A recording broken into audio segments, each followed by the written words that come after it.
BJP का राष्ट्रीय अधिवेशन 2024 पर मंथन। मुख्यमंत्री पुष्कर सिंह धामी राष्ट्रीय परिषद की बैठक में हुए शामिल। पीएम मोदी 2024 के लिए देंगे जीत का मंत्र।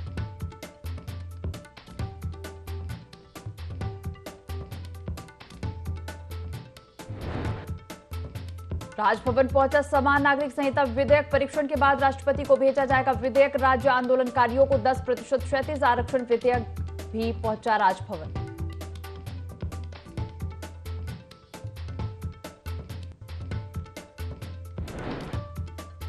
गैरसैंण में सत्र नहीं होने पर शुरू हुई सियासत। देहरादून में बजट सत्र का समर्थन करने वाले विधायकों पर होगी सख्ती। कांग्रेस पार्टी मांगेगी जवाब।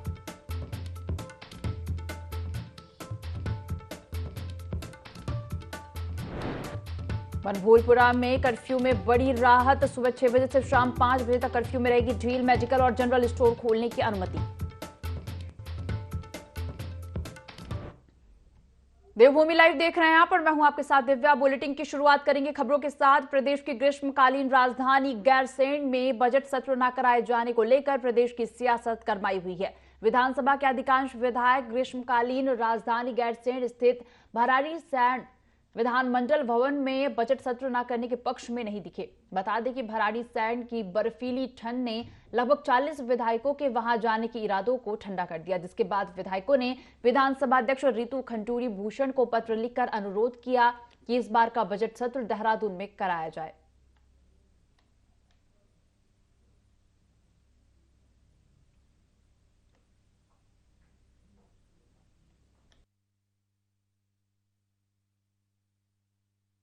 देखिए, ठंड लगने और न लगने का तो कोई विषय नहीं है, न कोई प्रसंग इस बात का है। अभी हमारे सारे विधायकगण, सभी पार्टी के नेतागण गांव-गांव में गए हैं, रात्रि को प्रवास किया है।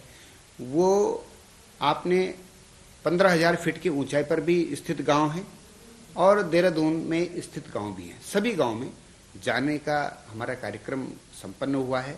इसलिए गैरसैंण में अगर कोई कार्यक्रम तय होता है सरकार के द्वारा तो सभी विधायक जाएंगे। हर वर्ष चारधाम यात्रा शुरू होगी और वो समय वही होता है और सरकार ने पिछले बार बहाना किया, अगर फरवरी और मार्च में भी हम नहीं कर सकते तो हमने उसको राजधानी घोषित क्यों किया। इसमें चाहे वो किसी ने भी दस्तखत किए हैं, मेरी जानकारी होता कभी कभी ऐसा होता है एक ही विधायक एक पत्र में दस्तखत करा लेता है, उसमें बाद में लिखा जाता है, हो सकता है उस तरीके की बात रही हो।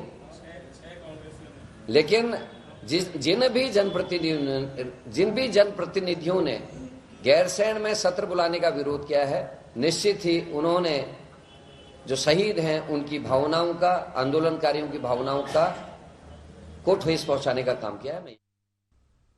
देहरादून में अनुसूचित जाति आयोग के अध्यक्ष मुकेश कुमार ने नगर निगम में अनुसूचित जाति के जनप्रतिनिधियों से संवाद किया और समस्याएं सुनी। जनप्रतिनिधियों ने योजनाओं का लाभ नहीं मिलने, एससी बाहुल गांव का समुचित विकास नहीं होने सहित कई समस्याएं भी उठाई।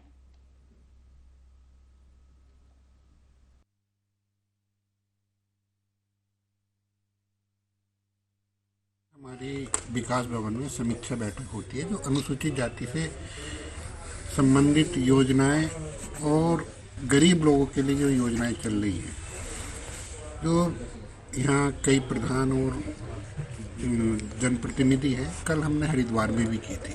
जो धरातल पर उनको दिक्कत आती है वास्तविक रूप से क्या क्या समस्याएं हैं, क्योंकि जनप्रतिनिधि बता पाता है, तो उसी के माध्यम से एक हमारा आज इसमें जो हमारे एससी सिर्फ, क्योंकि सभी को नहीं बुलाया गया था, जो अनुसूचित जाति के जनप्रतिनिधि हैं उनको यहाँ पर बुलाया गया था और उनकी जो उनसे फीडबैक लेकर समीक्षा करके उसमें कहाँ उस सुधार करने की आवश्यकता है, उसके लिए इन लोगों को से सुझाव मांगे गए और इनकी जो समस्याएं हैं उनको भी सुना गया।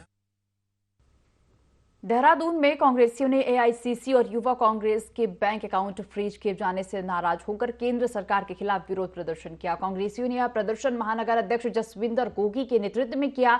इस प्रदर्शन में पूर्व मुख्यमंत्री हरीश रावत भी शामिल हुए। इससे पहले कांग्रेसी प्रदेश मुख्यालय में एकत्रित हुए और जुलूस की शक्ल में आयकर भवन की तरफ बढ़े। तभी पुलिस ने प्रदर्शनकारियों को आयकर भवन से पहले सुभाष रोड पर बैरिकेडिंग लगाकर रोक दिया।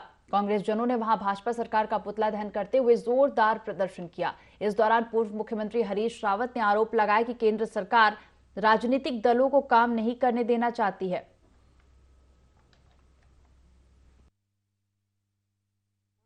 के लिए ये स्वस्थ जो इन्होंने प्रक्रिया अपनाई है बिल्कुल गलत है। जो भारतीय राष्ट्रीय कांग्रेस के और इंडियन यूथ कांग्रेस के जो खाते सीज किए गए हैं लोकतंत्र के लिए सही नहीं है और विपक्ष को खत्म करने का प्रयास किया जा रहा है। एक तरफ भाजपा बोल रही है 400 पार 500 पार, अगर आपको इतना विश्वास है तो आप इस तरह की हरकतें क्यों कर रहे हैं, हिटलरशाही का रवैया क्यों कर रहे हैं, विपक्ष को खत्म करने का इतना प्रयास क्यों किया जा रहा है।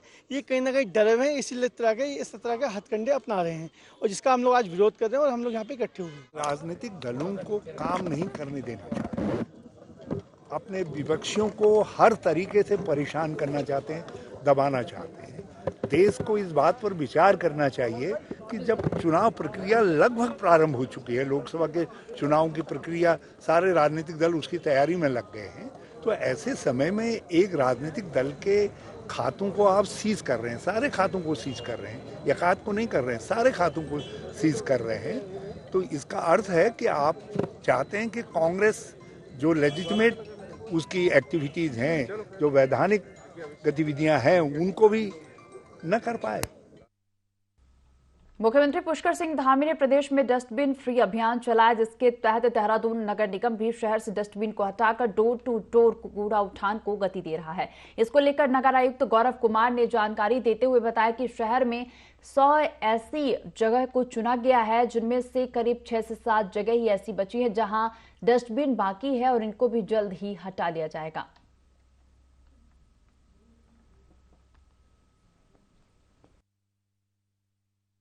कूड़ा गाड़ी जाती है तो किसी को भी डस्टबिन में कूड़े फेंकने की आवश्यकता नहीं पड़नी चाहिए। ये आवश्यकता शायद इसलिए हो रही है कि कहीं हमारी गाड़ी नहीं पहुंच पा रही है या पहुंच रही है तो समय से नहीं पहुंच पा रही है, इसके कारण लोग फेंकने पर मजबूर होते हैं, अथवा कुछ लोग गाड़ी जब आती है तब अपना कूड़ा नहीं डाल पाते हैं तो बाद में डस्टबिन अथवा सड़क पर डालते हैं। तो उसके लिए यही प्रयास किया जाए कि गाड़ी हमारी समय से पहुंचे, प्रेडिक्टेबिलिटी के साथ पहुंचे और लोग कूड़ा दें। इसके लिए अभी हमने हर गाड़ी के साथ एक एक वॉलंटियर भी तैनात किया है 47 वार्ड्स में, ताकि वो घर घर जाके नॉक करके लोगों से कूड़ा लेंगे। यदि फिर भी कूड़े फेंकने की घटना आती है तो फिर संबंधित पर चालान की कार्रवाई की जाए। सीएम पुष्कर सिंह धामी 2 दिवसीय दिल्ली दौरे पर है, जहां वे दिल्ली में होने वाले राष्ट्रीय परिषद की बैठक में शामिल होंगे। बैठक में उत्तराखंड के बीजेपी प्रदेश अध्यक्ष समेत कई सांसद, विधायक और कई पदाधिकारी भी शामिल होंगे। इस दौरान लोकसभा चुनाव की रणनीति पर चर्चा की जाएगी। बैठक को लेकर भाजपा प्रदेश प्रवक्ता विपिन कैंथोला का कहना है कि लोकसभा चुनाव में जीत का अंतर कितना बढ़ाया जा सकता है, साथ ही प्रदेश से लेकर जिले, मंडल, बूथ और पन्ना इकाइयों तक के पदाधिकारियों और कार्यकर्ताओं को जनता के बीच जाकर जानकारी साझा करने को लेकर चर्चा होगी।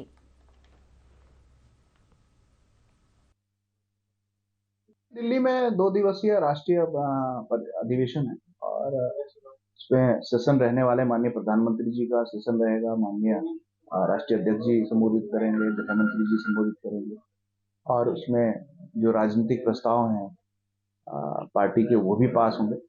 और उत्तराखंड से माननीय मुख्यमंत्री जी गए हैं, तमाम हमारे जितने भी विधायक हैं वो लोग गए हैं, मेयर गए हैं, डिप्टी मेयर गए हैं, प्रदेश के पदाधिकारी गए हैं, सभी लोग वहां पर रहने वाले हैं आज और कल।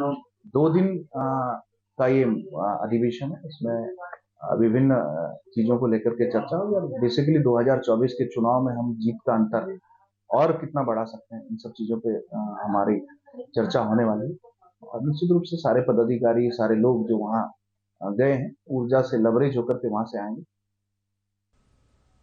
धार्मिक पर्यटन और तीर्थाटन नगरी ज्योतिर्मठ के ज्योतिष पीठ में सहस्त्र दंपति पूजन समारोह शुरू हो गया है। मठ में पूरे दिन श्री हरिनारायण और माता लक्ष्मी के जयकारे गूंजते रहे। सहस्त्र दंपति पूजन में क्षेत्र की युवा दंपतियों से लेकर बुजुर्ग दंपतियों ने मठ में उपस्थित होकर इस दिव्य अलौकिक पूजन में प्रतिभाग किया और पुण्य लाभ भी अर्जित किया। ज्योतिर्मठ के प्रभारी ब्रह्मचारी मुकुंदानंद महाराज ने बताया कि भगवान लक्ष्मी नारायण के स्वरूप में दंपति पूजन की परंपरा सहस्त्र दंपति पूजन कार्यक्रम में भारतीय सनातन संस्कृति की पहचान है। सुबह से जो है काफी उत्साह है लोगों में, माताओं में, और दोनों जो है लक्ष्मी नारायण के स्वरूप हैं। अच्छा चल रहा है कार्यक्रम बहुत। ज्योतिष पीठ के जगत गुरु शंकराचार्य पूज्यपाद स्वामी अभिमुक्तेश्वरानंद सरस्वती महाराज श्री की ये इच्छा रहती है कि हर समय सनातन धर्म के उत्थान के कार्य ज्योतिर्मठ की तरफ से किए जाएं। उसी क्रम में वर्ष में पड़ने वाले चारों नवरात्रि में हम लोग यहाँ पर उत्सव करते हैं। तो वर्ष के आखिरी में ये जो गुप्त नवरात्रि है, जिसको माघ मास की नवरात्रि कही जाती है, इस नवरात्रि में हम लोग शंकराचार्य मठ में दंपति पूजन का आयोजन आज से आरंभ कर रहे हैं। माघ मास के शुक्ल पक्ष की सप्तमी तिथि है आज, और आज से ये पूजन आरंभ होकर के 3 दिवस तक ये पूजन संपन्न की जाएगी। लक्ष्मी नारायण के रूप में भगवान का जो स्वरूप है, जिसमें हमारे यहाँ जो दंपति व्यवस्था है, जिसमें पति पत्नी होते हैं, हमारे यहाँ माना जाता है कि दंपति लक्ष्मी नारायण के रूप में, तो लक्ष्मी नारायण के रूप में उनकी पूजा ये इस क्षेत्र सहित आप कह लीजिए कि पूरे उत्तर भारत में एक नई तरह की पूजा। विलुप्त हो रहे गिद्धों के झुंड दिखाई देने से लोहाघाट क्षेत्र के पर्यावरण प्रेमियों ने खुशी जताई है। पर्यावरण प्रेमियों ने कहा कि गिद्ध विलुप्ति की कगार पर पहुंच चुके थे, लेकिन एक बार फिर से गिद्धों के झुंड दिखाई देना शुभ संकेत है और यह पर्यावरण के लिए भी काफी अच्छी बात है। वहीं पीजी कॉलेज लोहाघाट के जंतु विज्ञान के प्रोफेसर डॉक्टर वीरेंद्र सिंह और डॉक्टर मीना ने बताया कि पिछले 10 से 12 सालों में गिद्ध काफी कम संख्या में नजर आ रहे हैं, जो विलुप्त की कगार पर हैं। उन्होंने बताया कि अगर गिद्धों पर ध्यान नहीं दिया गया तो कुछ वर्षों में गिद्ध विलुप्त हो जाएंगे।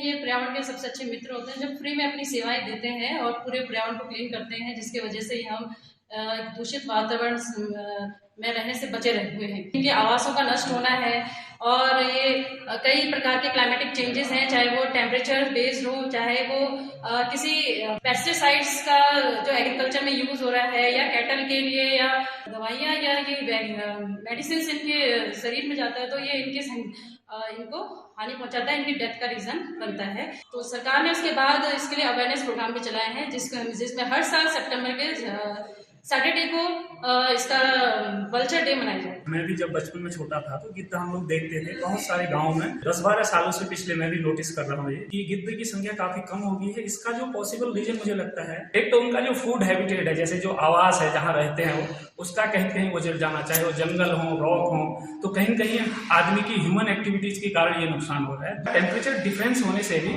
इनकी जो आपका जैसे नेस्टिंग है या इसकी जो ब्रीडिंग है, इसमें दिक्कत होती है, तो ये कारण भी हो सकते हैं जिससे वो आपका कम दिखाई दे रहा है। वो हो सकता है वो माइग्रेट कर रहा हो इधर उधर। बहुत ही सजग होना पड़ेगा इसके लिए भविष्य में। इकोसिस्टम या प्राकृतिक पर्यावरण के लिए बहुत जरूरी है, तो इनके ऊपर ध्यान देना पड़ेगा और हम अगर इन चीजों को देख पाएंगे तो शायद प्रकृति सुरक्षित रहे। हरिद्वार में आंगनबाड़ी कार्यकर्ताओं ने अपनी मांगों को लेकर रैली निकाली और रोशनाबाद कलेक्ट्रेट भवन के सामने धरना प्रदर्शन किया और इस दौरान आंगनबाड़ी कार्यकर्ताओं ने जिला अधिकारी को प्रधानमंत्री के नाम अपनी मांगों का ज्ञापन सौंपा। इसके साथ ही मांग पूरी न होने पर बड़े आंदोलन करने की चेतावनी भी दी।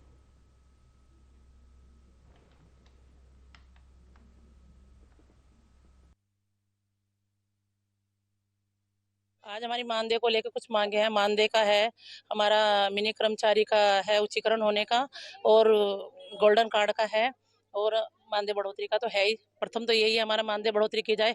सरकार से बार बार हम विनम्र कर रहे हैं, बार बार धरने प्रदर्शन हो रहे हैं, लेकिन सरकार को कोई सुध नहीं है आंगनबाड़ी बहनों की। धरातल पर बस काम कराने का है, या बस नारी शक्ति नारी शक्ति नारी शक्ति कहाँ है? सड़कों पर नारी शक्ति तो कहीं भी नहीं है। मांगे मानदेय है कि हमें कम से कम न्यूनतम मजदूरी 18,000 रुपए दिया जाए। कि जो बार बार धरना प्रदर्शन कर रहे हैं अपने मानदेय को लेकर, मानदेय की बढ़ोतरी के लिए हम बार बार आते हैं जाते हैं, और यही है कि हमारी जो मिनी बहनें हैं उन्हें उच्चीकरण के लिए सरकार हमारे उस पर ध्यान ही नहीं देती, न ही हमसे मिलती है, और बार बार बहाने बनाकर हम सबको टाल देती है।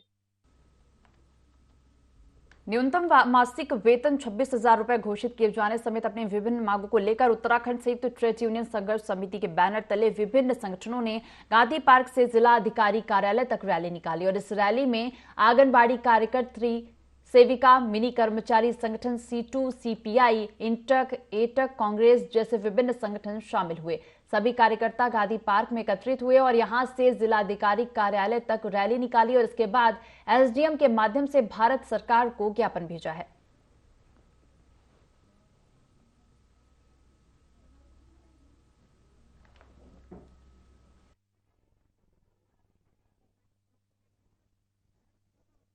स्तर पर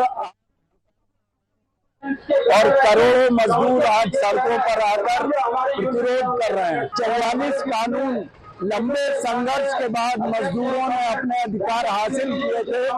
केंद्र सरकार ने उनको समाप्त करके नए 4 कोड बिल ला रही है जो कॉर्पोरेट के हित में है और मजदूरों की कमर को तोड़ रहे हैं। दूसरी बात यह है कि जो सार्वजनिक क्षेत्र है, जो इस देश की अर्थव्यवस्था की रीढ़ की हड्डी है, उन सबके निजीकरण की तरफ सरकार जा रही है।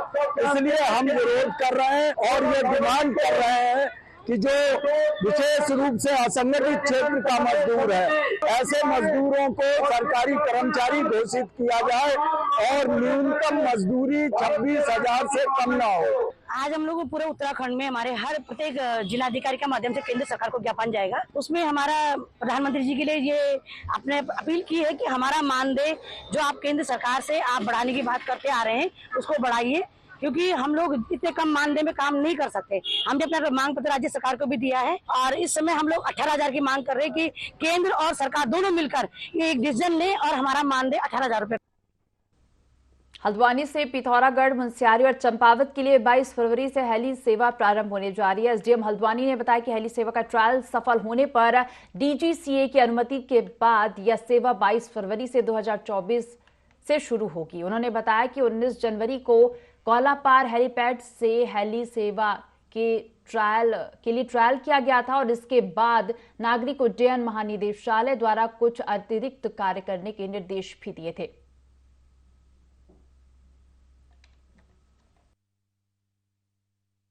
एविएशन द्वारा यहाँ गोलापार हवाई अड्डे से जो हमारा हेलीपैड है, इससे मुनस्यारी, पिथौरागढ़ और चंपावत 3 स्थानों के लिए हेली सेवा प्रारंभ की जा रही है।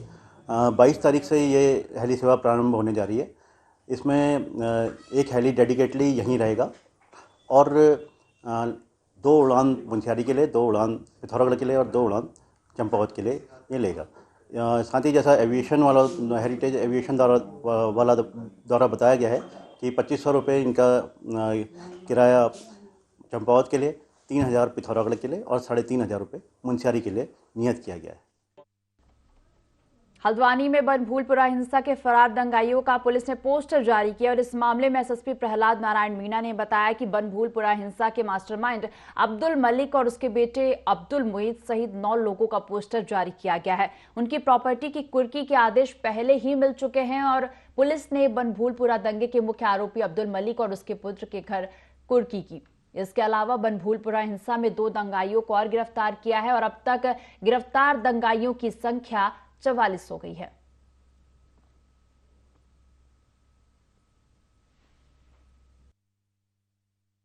अभियुक्त थे, उनमें से 7 लोगों की गिरफ्तारी हो गई।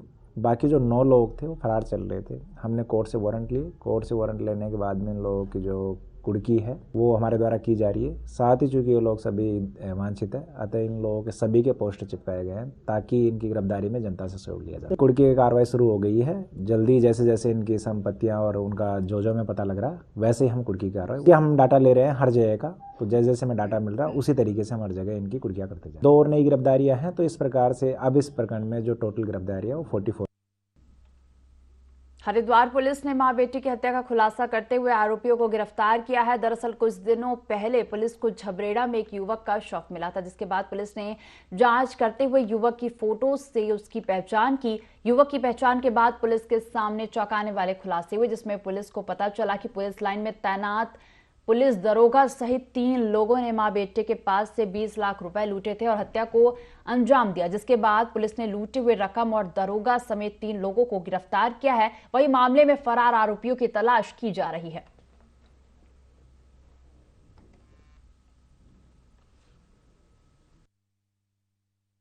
डेड बॉडी मिली थी जिसके गले में निशान था।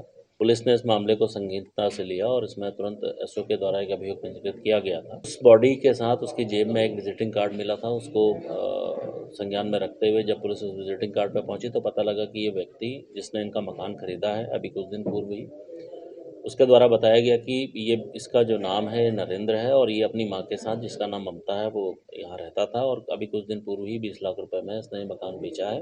डेड बॉडी अभी मिली है। ममता की डेड बॉडी को हम लोग अभी खोज रहे हैं। अभी इसमें 3 लोग अरेस्ट इसमें किए जा चुके हैं, जिसमें छुन्ना सिंह है, इसके साथ शहजाद और विनोद। कार जिसमें इनके द्वारा डेड बॉडी को ठिकाने लगाया गया था, जिसमें वारदात हुई थी अल्टो, वो भी हम लोगों ने कब्जे में ले लिया। बाकी इसका जो पैसा है जो उनके द्वारा इनसे लूटा गया था वो भी पुलिस ने रिकवर किया है, 10 लाख रुपए। और बाकी इन तीनों को ही अभी पुलिस अभिरक्षा में न्यायालय में भेजा जाएगा, वहीं पर आगे की जो कार्रवाई है वो की जाएगी। खबर डोईवाला से है, जहां पर लोकसभा चुनाव को देखते हुए इन दिनों सभी राजनीतिक दलों का प्रचार प्रसार तेजी से होता नजर आ रहा है, जिसके तहत प्रधानमंत्री नरेंद्र मोदी द्वारा चलाए जा रहे लाभार्थी संपर्क अभियान के तहत डोईवाला के माजरी ग्राम क्षेत्र में कार्यशाला का आयोजन किया गया। कार्यशाला के माध्यम से पार्टी के मंडल स्तरीय कार्यकर्ताओं पदाधिकारियों को सम्मानित किया गया और इस दौरान बूथ लेवल पर कार्यकर्ताओं को निर्देश दिए गए कि सरकार की योजनाओं से लाभार्थियों से संपर्क करें।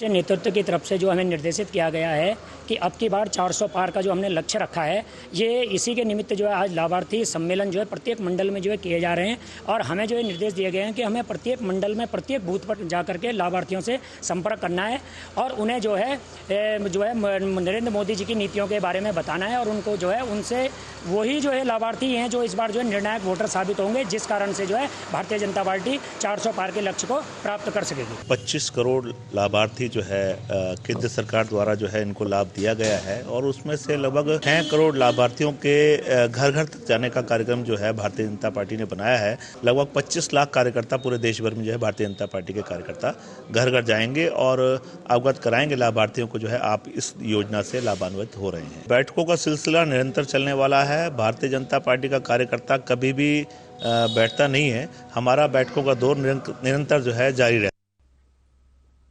विधायकों के हस्ताक्षर युक्त पत्र के बाद प्रदेश सरकार ने कैबिनेट में बजट सत्र देहरादून में कराने का निर्णय लिया है। सत्र गैरसैंण में नहीं करने पर पूर्व मुख्यमंत्री हरीश रावत ने सरकार पर हमला बोला। उन्होंने सरकार पर गैरसैंण की उपेक्षा किए जाने का आरोप लगाया है। साथ ही कहा कि यह हिमालय राज्य है और इस हिमालयी राज्य में सरकार और विधायकों को ठंड लग जाएगी तो क्या फिर इस हिमालयी राज्य की क्या अवधारणा रहेगी। हरीश रावत ने कहा कि एक बार फिर पार्लियामेंट जाना पड़ेगा और पार्लियामेंट से कहना चाहिए कि जिस हिमालय राज्य का उत्तराखंड के रूप में गठन किया गया उसे फैसले को निरस्त होना चाहिए।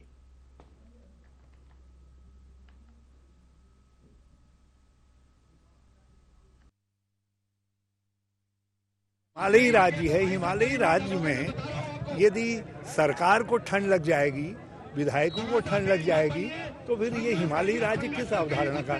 हमको पार्लियामेंट के पास फिर जाना चाहिए, कहना चाहिए जो हिमालयी राज्य के रूप में आपने उत्तराखंड को बनाया है उसको निरस्त करिए, इसको जो है सामान्य राज्य के रूप में गठित करिए।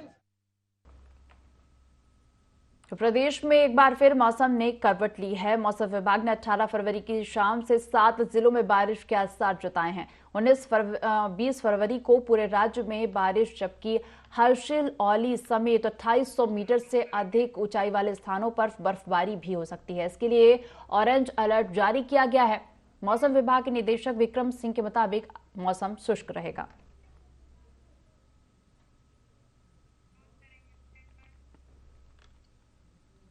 इस बुलेटिन में फिलहाल इतना ही। आप बने रहिए IND24 के साथ। नमस्कार।